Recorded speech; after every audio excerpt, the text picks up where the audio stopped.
Agora 9h05, aqui no Jornal Gente da Rádio Bandeirantes, é a hora do professor Antônio Delfim Neto, ao vivo conosco.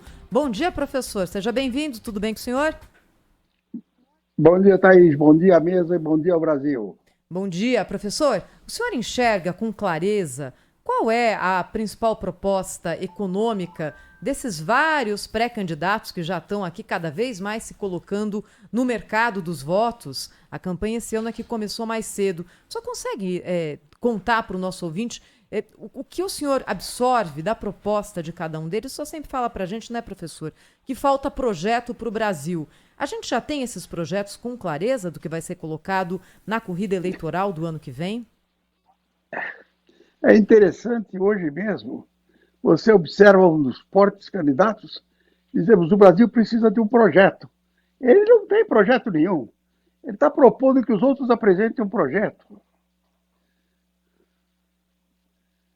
Professor Delfim, o senhor acha que esse projeto virá pela experiência do senhor?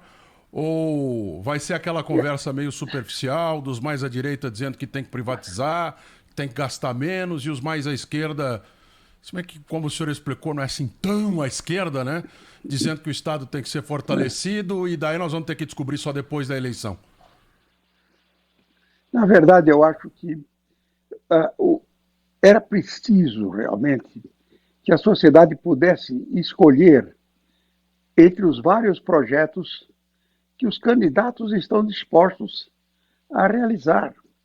Não adianta pedir projeto sendo candidato. Não adianta dizer que o Brasil não tem projeto sendo candidato e não apresentando o seu projeto. De forma que, na minha opinião, nós só temos espuma.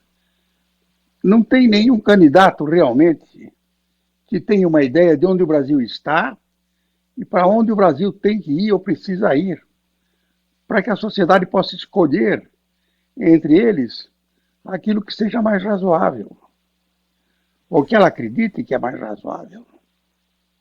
Em 2018, professor Delfim, o Pedro Campos, o candidato Jair Bolsonaro, Fala, apresentou Paulo Guedes, né, como o seu homem da economia.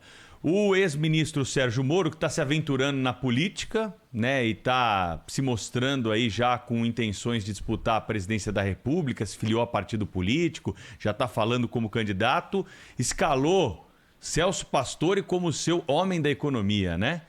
O que o senhor tem a dizer sobre essa apresentação dos candidatos? Colocar um economista reconhecido como o seu mentor aí da área econômica é garantia de sucesso nessa área? A prova de que não é que Bolsonaro apresentou o nosso ministro e o Moro está apresentando o Pastore. Os dois economistas são altamente competentes.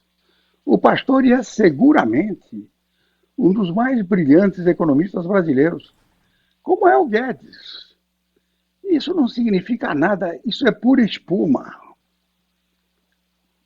Professor Delfim, hoje no Congresso Nacional, a informação de que o relatório do senador Fernando Bezerra da PEC dos precatórios será votado na CCJ e depois segue para plenário, dependendo do que acontecer aqui na CCJ. Essa história aqui não está se alongando demais, não, professor? Está, mas está em boas mãos.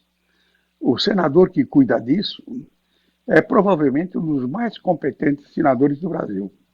Você pode conformar com algumas ideias dele, não conformar com outras, mas é inegável que o Bezerra é um dos melhores senadores que o Brasil já teve. Professor Delfim, e essa história da PEC da Bengala, hein? Pejorativamente chamada dessa forma por muitos, né? Querem reduzir a aposentadoria do servidor público de 75 para 70 anos. O que o senhor pensa sobre o assunto? De novo, um oportunismo. Quando passamos de 70 para 75, foi para proteger algumas pessoas para continuarem no governo. Agora essas pessoas já prestaram seu serviço, vão voltar para os 70, puro oportunismo. E pior ainda, hoje uma pessoa com 75 anos é um jovem. A ideia dos 70 anos era quando a vida média era 60 anos. Hoje a vida média está em 85, 90. E a prova disso está aqui, ó, conversando com os ouvintes da Rádio Bandeirantes, o professor Antônio Delfim Neto. Travar uma idade é muito ruim, professor? Eu acho que isso é absurdo, inclusive. Você tem pessoas extremamente competentes. É jogar fora pessoas que você construiu e que se construíram, que têm experiência, que têm energia e combinada com experiência para fazer boas coisas. Tudo isso, na minha opinião, são oportunismos.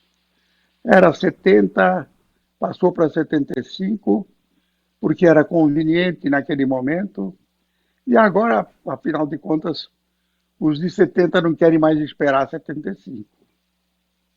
Professor Delfim, ontem os Estados Unidos, China, Índia, Reino Unido, Coreia do Sul anunciaram que vão liberar conjuntamente, os Estados Unidos sozinhos, 50 milhões de barris da reserva estratégica, tentativa de dar uma molhada, né, encher o mercado de petróleo para baixar o preço. O senhor tem alguma expectativa positiva com relação a isso? Eu acho que realmente o simples comportamento, a ameaça, já enfraquece o preço do petróleo. Eu acredito que os Estados Unidos fez muito bem. Ele não precisa daquela reserva. Aquela reserva pode ser utilizada, na verdade, lentamente e controlando o preço e baixando o preço do petróleo. Na verdade, eu acho que o mundo está mudando rapidamente. A importância do petróleo está diminuindo como fornecedor de energia. E no caso brasileiro, essa diminuição ainda é mais sensível. O Brasil foi o primeiro país que descobriu uma energia líquida substituto do petróleo, que foi o álcool, que é o álcool.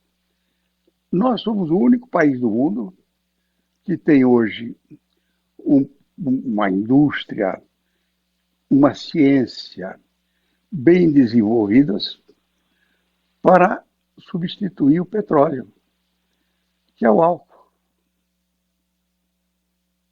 Professor Antônio Delfim Neto, ainda pegando carona em questões do relacionamento do Brasil com o exterior, a União Europeia, mais uma vez aqui, ameaça e dessa vez adota algumas medidas de protecionismo em relação à importação de commodities do Brasil. A Associação dos Produtores de Soja, a ProSoja, disse ontem, por meio de uma nota oficial, que a União Europeia está praticando protecionismo comercial disfarçado de preocupação ambiental. Como é que o senhor vê essa questão, professor?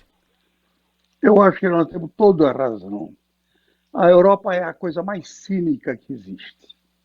Na Europa você dá subsídio para que um agricultor sustente uma vaca.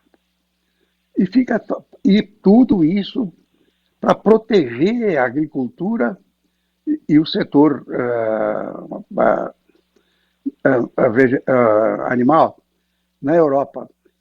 No fundo, é realmente tudo protecionismo. Não tem nada a ver com preocupações com a natureza ou com o aumento do CO2. Nada disso, tudo é competição. E, no fundo, como o Brasil tem uma agricultura extremamente competitiva, o Brasil desenvolveu a agricultura tropical. Ela não era conhecida. Isso foi produto do Estado, criando a Embrapa, que construiu uma agricultura tropical. Ideia, aliás, do grande economista brasileiro Eugênio Goudin. Professor, para a gente finalizar, a China liberou a carne bovina do Brasil certificada antes do embargo. É o primeiro passo para a gente restabelecer a compra de carne brasileira pelos chineses? Eu acho que é o primeiro passo. E no fundo, é outra manobra chinesa. Quando ele fez isso, ele baixou o preço da carne.